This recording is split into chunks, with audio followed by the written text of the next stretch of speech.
Fala pessoal, bem-vindos. A gente começa hoje leis especiais, tá? Para a prova da PRF. Queria começar com uma lei, que é a Lei 4898 de 65, Lei de Abuso de Autoridade. A primeira lei que eu quero ver com vocês, importante aí para a prova da PRF. Vamos dar uma olhadinha? O que tem de relevante para a gente trabalhar?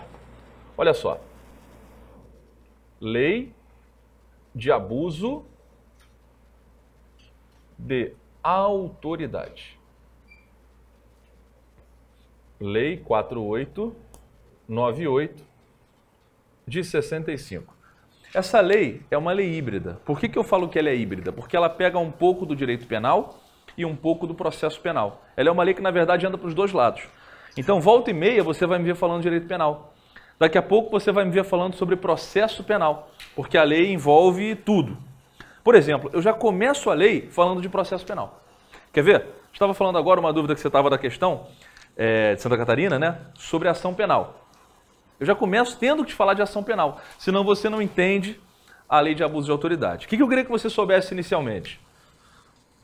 Você chegou a ter aula de processo penal? Quem? Uma só? Tá, então teve inquérito, começou a ação. Beleza. Olha só, quais são as modalidades de ação penal que a gente tem? Basicamente duas, né? Eu tenho ação penal pública e eu tenho ação penal privada.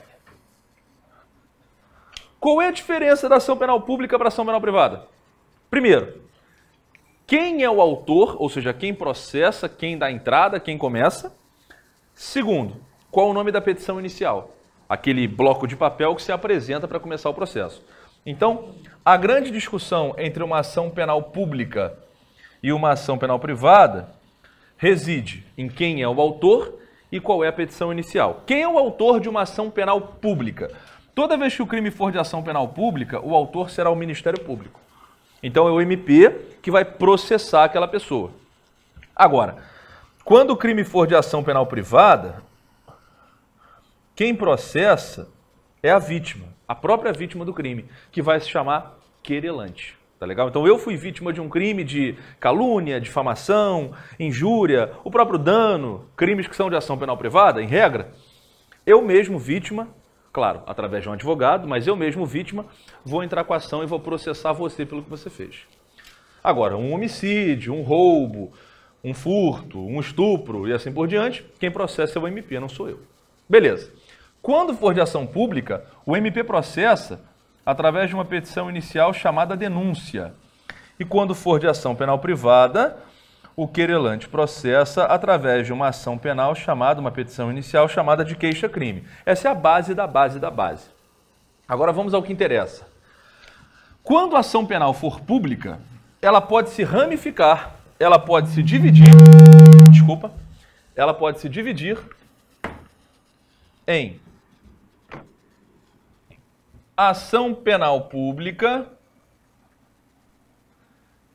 incondicionada e ação penal pública condicionada. A ação penal pública condicionada também se subdivide condicionada à representação, condicionada a requisição. E lá embaixo, a ação penal privada, ela vai seguir alguns caminhos também, que você vai ver lá em processo, mas só para não deixar solto, ela pode ser exclusiva ou propriamente dita, ou então pode ser privada subsidiária da pública. Eu não vou aprofundar demais aqui, senão eu vou sair do que eu quero e vou acabar dando uma aula só de processo, que não é minha finalidade, tá? Meu objetivo aqui é o que te interessa para a lei de abuso de autoridade. Então vamos lá. O que deve ser uma ação penal pública? Olha o nome. O direito penal e o processo penal, eles têm muito de bom senso. Então não precisa, eu não tenho conhecimento nenhum da área, não tem problema. Incondicionada, o que isso te diz? Depende de alguma condição? Não. Então olha só, a ação penal pública incondicionada é aquela que o MP oferece denúncia sem depender de nenhuma condição. Então, o MP oferece denúncia sem depender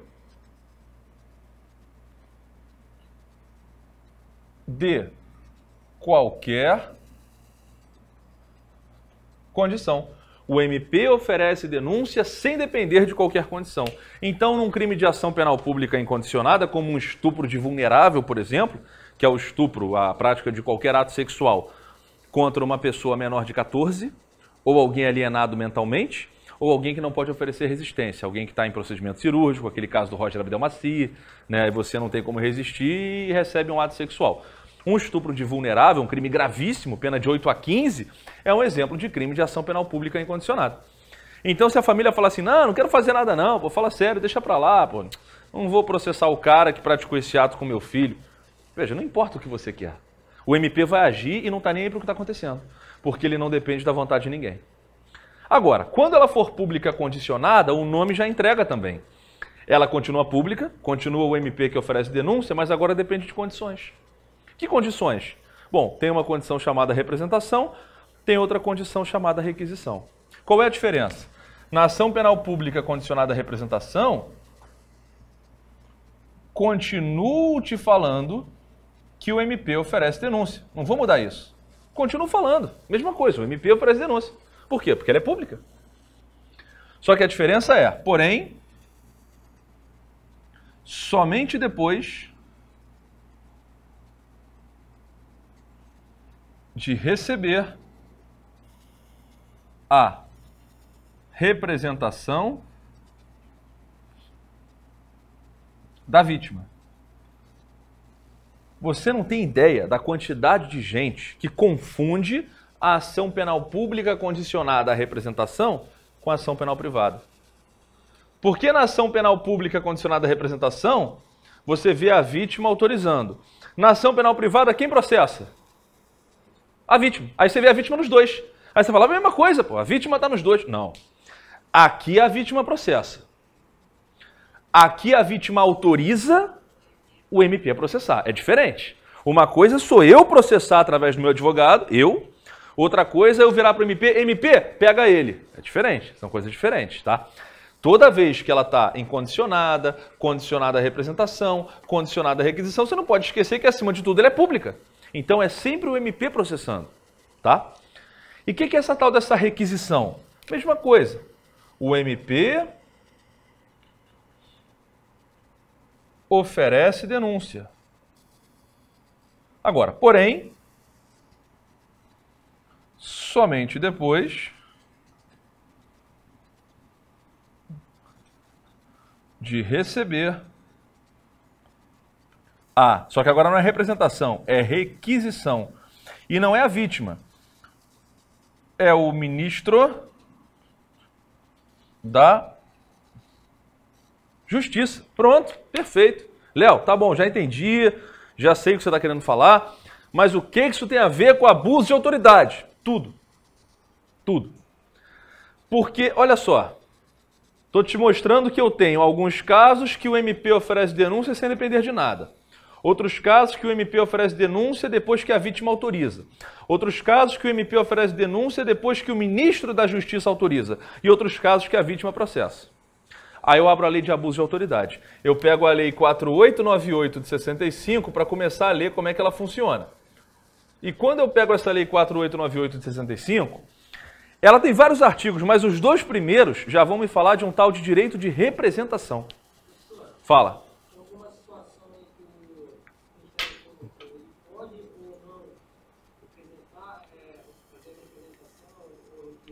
No abuso? Regra geral? Não, na verdade, só para transportar a pergunta dele, tem alguma situação que o Ministério Público possa ele mesmo fazer a representação ou a requisição? Não, tá? A representação só poderá ser feita pela vítima ou seus sucessores, a requisição só poderá ser feita pelo Ministro da Justiça. O que isso significa? Que o MP está de mãos atadas. Para os crimes de ação penal pública incondicionada, ele está feliz da vida. Ele sai caindo para cima. Mas nos crimes de ação penal pública condicionada, tanto faz se a representação ou a requisição, o MP se sente preso, porque ele está a fim de agir, mas ele sabe que só pode agir depois que ele receber essa autorização, chamada de representação ou chamada de requisição, que, por sinal, tem a natureza de uma condição específica de procedibilidade. Esse é o conceito de representação e requisição. São condições específicas de procedibilidade da ação pública. Por que procedibilidade? Porque sem elas, o MP não pode sequer proceder. Ele não pode sequer dar início. Então, se ele não tiver a representação, se ele não tiver a requisição, ele não tem outra saída. Ele é obrigado a falar, pô, que pena, não vou poder fazer nada. Tá legal? Mas por que eu estou batendo nessa tecla processual com vocês? Por quê? Por quê? Porque se você abrir a lei de abuso de autoridade, ele já começa assim. Artigo 1º. O direito de representação pela prática de abuso de autoridade será exercido através de petição dirigida ao órgão responsável pela apuração. Artigo 2º. O direito de representação, ele fica falando em representação, representação, representação. Aí a tua prova CESP, Sebrasp, né? CESP, PRF, vai virar para você e vai falar assim, questão lá para você marcar certo ou errado. Os crimes de abuso de autoridade são de ação penal pública condicionada à representação. Você vai marcar certo ou você vai marcar errado? É a primeira e a maior pegadinha do abuso. O fato da lei ficar logo de cara, primeiro e segundo artigos, e outros, mas de cara o primeiro e o segundo, falando de direito de representação, faz você achar que a ação penal é pública, condicionada à representação. Mas isso é uma falsa impressão. Porque todos os crimes da lei de abuso de autoridade são de ação penal pública incondicionada. Todos os crimes. Tudo que você entende por abuso de autoridade, que eu vou te adiantar que é o que está nos artigos 3º e 4º dessa lei, é o 3º e o 4º que trazem as hipóteses que configuram abuso, tudo que é abuso é de ação penal pública incondicionada, o que significa que se o MP tomar conhecimento de que alguém praticou um abuso de autoridade, ele não tem escolha, ele vai agir e vai atropelar, porque ele vai oferecer denúncia sem depender de qualquer condição. Pô, Léo, então por que a lei fala em representação?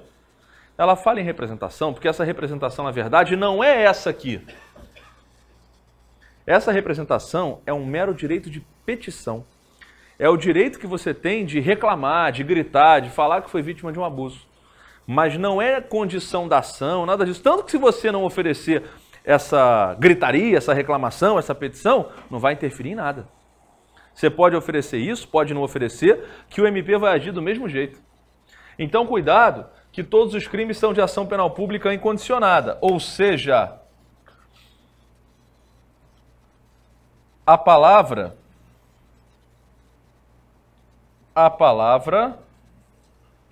representação,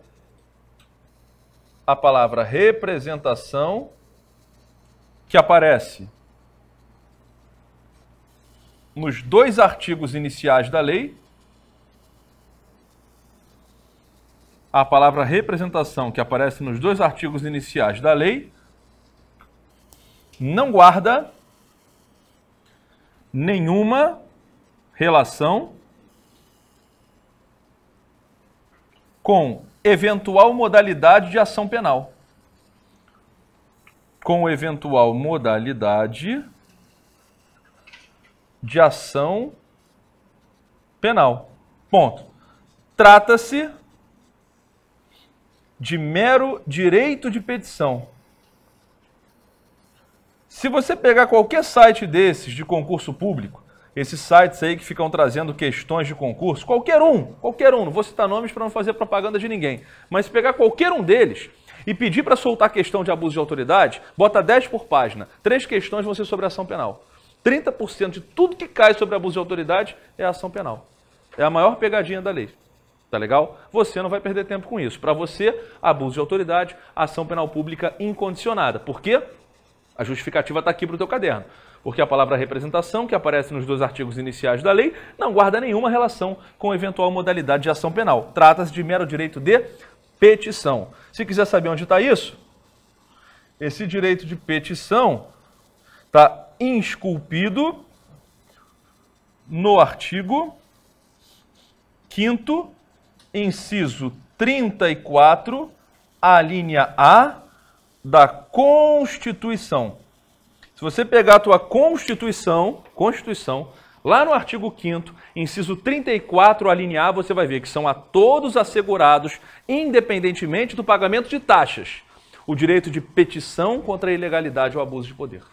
Então é o mero direito de reclamar, de gritar, de brigar, de falar, pô, fui vítima de abuso, pô, nada a ver, olha o que fizeram comigo. É isso.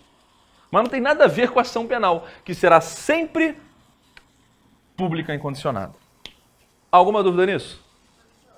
Fala.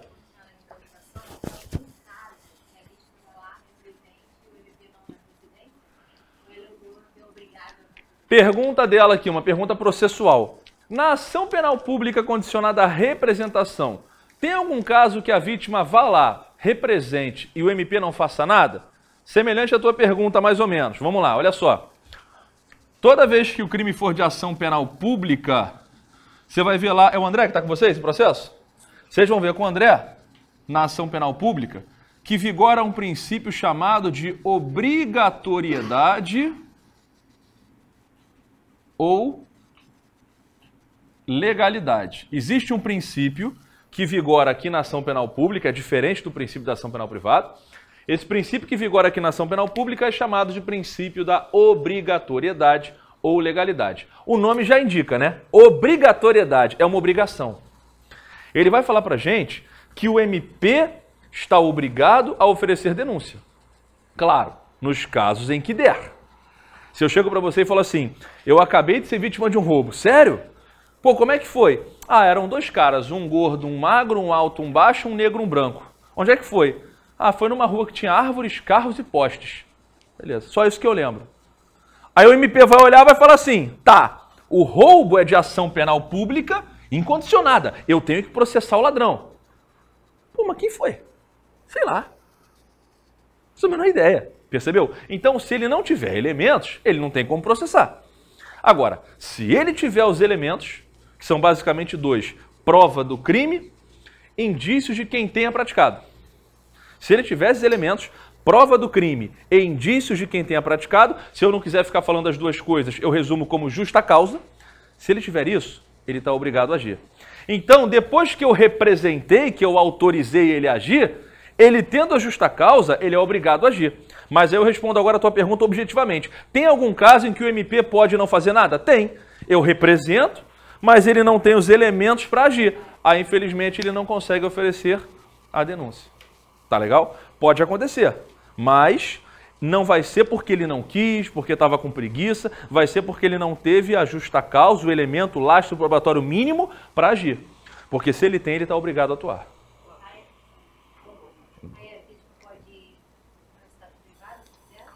Não. Vamos lá. São perguntas diferentes. Próxima pergunta dela. Aí a vítima pode entrar com uma ação penal privada?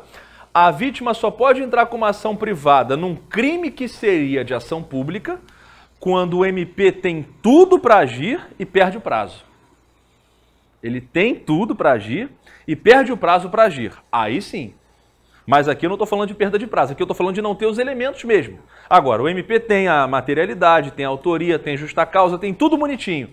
Mas perdeu o prazo que ele tinha para atuar, que você vai ver que esse prazo é variável. Na lei de abuso de autoridade, por exemplo, é de 48 horas. Na regra geral, é 5 dias para preso, 15 para solto. São prazos variáveis. Se ele perde o prazo, aí é outra coisa. Tá? Mas eu vou falar disso ainda dentro aqui da lei de abuso de autoridade, só para a gente não sair, né, da linha de conversa. Alguma dúvida até aqui? Eu queria ficar mais 1 hora falando sobre isso, mas eu vou dar uma aula só de processo penal. Por isso que eu estou falando só aquilo que interessa para abuso de autoridade. Fala.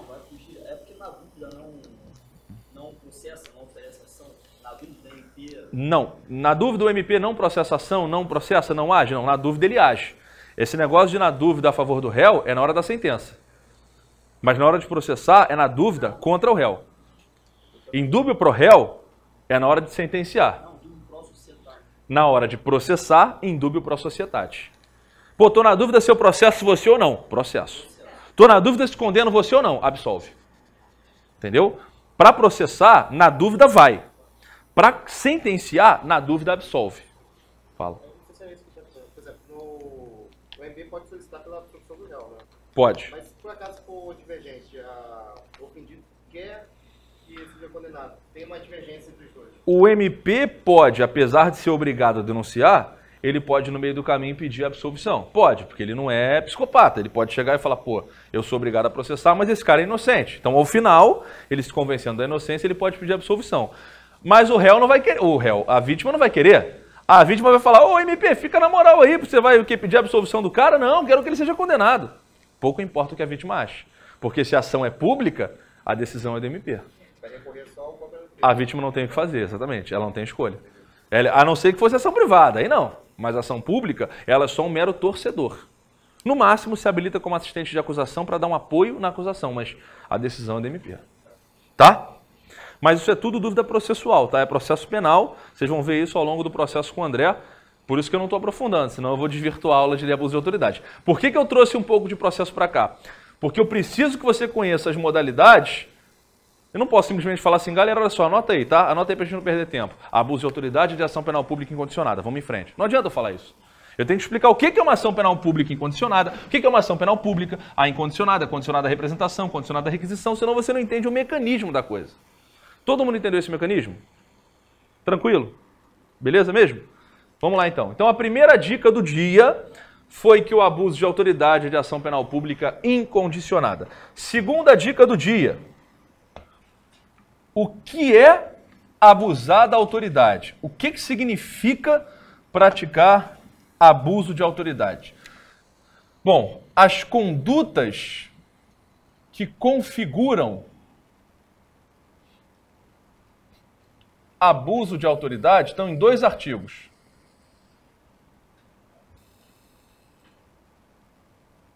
Artigo 3º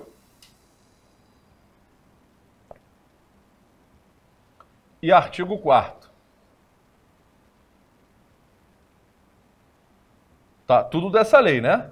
Artigo 3º da Lei 4898 de 65 e artigo 4º da Lei 4898 de 65. Beleza? Agora, olha só. Se você pegar o artigo 3º, você vai encontrar o seguinte texto. Constitui abuso de autoridade qualquer atentado. 2 pontos. Aí ele começa. Letra A liberdade de locomoção. Depois a liberdade de consciência e crença. O sigilo de correspondência. Isso, aquilo outro, e vai embora. Olha qual era o cabeçalho. Constitui abuso de autoridade qualquer atentado. Eu não sei se você percebeu, mas o que ele está me dizendo é que tentar violar a liberdade de locomoção, tentar violar o sigilo da correspondência, tentar violar a liberdade de consciência, tentar violar isso, tentar violar aquilo, já é o quê? O crime. Então, o que está no artigo 3º, admite tentativa? Sim ou não? O que você acha?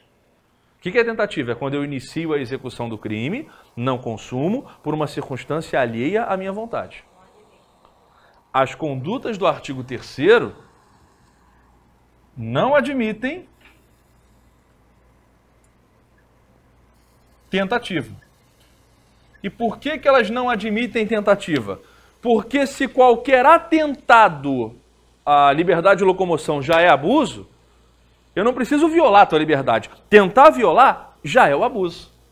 Tentar fazer já é o crime. Percebeu? Então, eu não preciso conseguir violar a tua liberdade de locomoção, mas se eu tento violar, eu já pratiquei um atentado à liberdade de locomoção. Eu já tenho o crime consumado. Tudo bem? E aí, naturalmente, então, não vai admitir tentativa. O que é tentativa? É a redução da pena porque eu não consumei. Porque, como o crime já prevê dessa forma, já não admite tentativa. Olha só, vou pegar um exemplo banal. 121 do Código Penal, homicídio. O que está escrito no 121 do Código Penal, homicídio? Matar alguém. Se eu tentar matar, eu tenho homicídio consumado ou homicídio tentado? Tentado. Por quê? Porque eu não preenchi o artigo 121. Vamos supor que eu seja um legislador e que eu mude a lei e a partir de agora o 121 fique assim, ó, matar alguém ou tentar fazê-lo. Eu vou precisar agora da tentativa para preencher o 121? Não, porque o tentar fazê-lo já é o crime. Será um crime de atentado. Não vai admitir tentativa, porque tentar fazer já vai ser o próprio crime. É isso que eu estou falando aqui. Isso aqui é tentar fazer um monte de coisa, esse artigo 3º. Por isso que ele não admite tentativa. Ou seja, ele não admite a redução de pena de 1/3 ou 2/3 da tentativa. Entenderam isso? Agora, lê o artigo 4º. Configura também abuso de autoridade. Aí ele começa, ordenar medida privativa de liberdade sem as formalidades, fazer isso, fazer aquilo outro. Agora é uma tentativa ou é algo que eu tenho que conseguir? Então esse aqui admite tentativa? Admite. E por que eu estou te falando isso? Eu estou te falando isso porque todas as vezes que você encontra questões sobre esses artigos, eles colocam genericamente assim, a CESP. Os crimes de abuso de autoridade não admitem tentativa. Certo ou errado? Errado. Os crimes de abuso de autoridade admitem tentativa. Certo ou errado? Errado também. Ele tem que especificar. Genericamente, ele não pode falar nem que admite, nem que não admite. A lei de abuso de autoridade prevê a possibilidade de tentativa. Certo. Porque prevê. Aonde? No artigo 4º. Entendeu? Tudo depende da forma como a CESP constrói a tua questão. Se eu tenho 2 artigos que trazem abuso de autoridade, o 3º e o 4º, o primeiro deles, o 3º, não admite tentativa, e o segundo deles, o 4º, admite tentativa, eu não posso falar nada genericamente, porque um admite, o outro não admite. Tudo bem? Agora, se ele especificar, ele não vai fazer isso, mas se ele especificar as condutas do artigo 3º, entendeu? Agora, só para a gente lembrar, direito penal. Qual é o nome daqueles crimes que tentar praticar já é o crime? Ou seja, esses do artigo 3º. Qual o nome que eu dou para esses crimes? Não, crimes de... São crimes de atentado ou empreendimento.